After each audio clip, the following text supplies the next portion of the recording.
The world was shocked by a young ascetic from Nepal who was immune to fire while meditating under a sacred tree.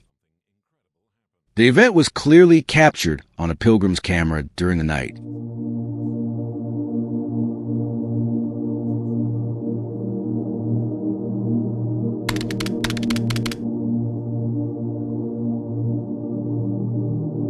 Banyak yang percaya, dia bukan manusia biasa. Sosoknya dianggap sebagai titisan Buddha. Namanya Ram Bahadur Bomjon, seorang remaja pendiam dari desa kecil di Nepal. Sejak kecil, dia dikenal berbeda, lebih suka menyendiri, bermeditasi, dan menolak kehidupan duniawi. Saat usianya baru 15 tahun, Bomjon meninggalkan keluarganya. Ia masuk ke hutan lebat di selatan Nepal dan duduk bersila di bawah pohon pipal, pohon yang dalam kepercayaan umat Buddha dianggap suci, karena di sanalah Siddhartha Gautama mencapai pencerahan. In this episode of Discovery Channel, we witness a rare phenomenon. We've been observing the young man for 4 days, and during those 4 days, he hasn't moved at all. No eating, no drinking.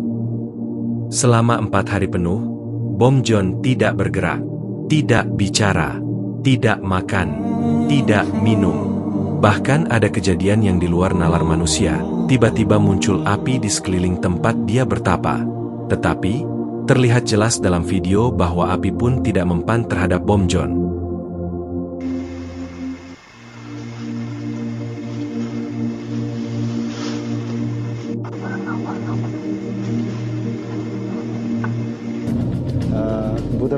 On the 5th of January, Wednesday, around 8 o'clock, we saw fire coming from him.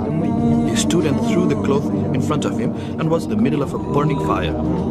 Para peziarah menyebutnya mukjizat. Beberapa percaya, ia adalah titisan Buddha.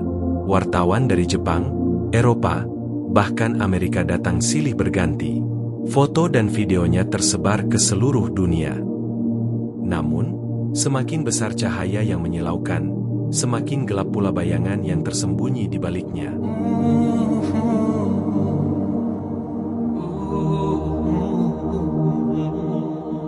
Seiring waktu, Bomjon tidak lagi hanya bertapa. Ia mulai membangun komunitas. Ashram demi ashram didirikan. Pengikutnya terus bertambah, dari rakyat jelata hingga tokoh-tokoh penting Nepal. Ternyata, di balik tembok-tembok sunyi ashram itu, mulai terdengar bisikan-bisikan gelap. Orang-orang hilang, biksuni muda yang tak pernah kembali, pengikut yang tiba-tiba bungkam, dan memilih pergi dengan trauma yang tak bisa dijelaskan. Awalnya, banyak yang membela. Mereka percaya ini hanyalah fitnah kepada orang suci. Tapi satu persatu, bukti mulai bermunculan. Once praised as the Buddha boy of Nepal, Ram Bahadur Bomjon is now facing a wave of disturbing allegations. Families of several missing followers have come forward, saying their loved ones vanished after joining Bomjon's secluded spiritual commune. To this day, many remain unaccounted for, and the ashram refuses to provide answers. Several women have accused Bomjon of sexual abuse, claiming the assaults occurred during so-called private, spiritual sessions.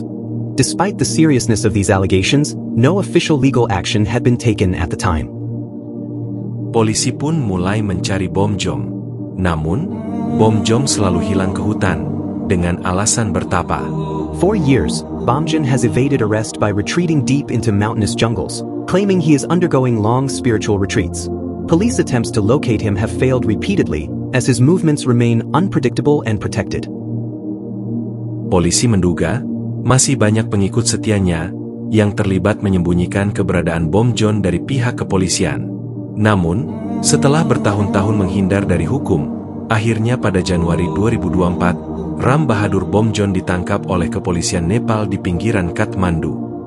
Dalam penggerebekan itu, polisi menyita uang tunai lebih dari $250.000, puluhan ponsel, dan berbagai perangkat elektronik yang diduga menyimpan bukti kejahatan.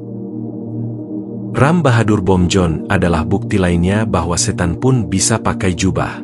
Bahwa tangan yang berdoa bisa juga menjadi tangan penuh dosa, selama dibungkus atas nama pencerahan. Al-Quran sudah lama memperingatkan, jauh sebelum kamera dan viral menjadi alat verifikasi. Dan di antara manusia ada yang ucapannya tentang kehidupan dunia membuatmu kagum, dan dia menjadikan Allah sebagai saksi atas isi hatinya, padahal dia adalah penentang yang paling keras.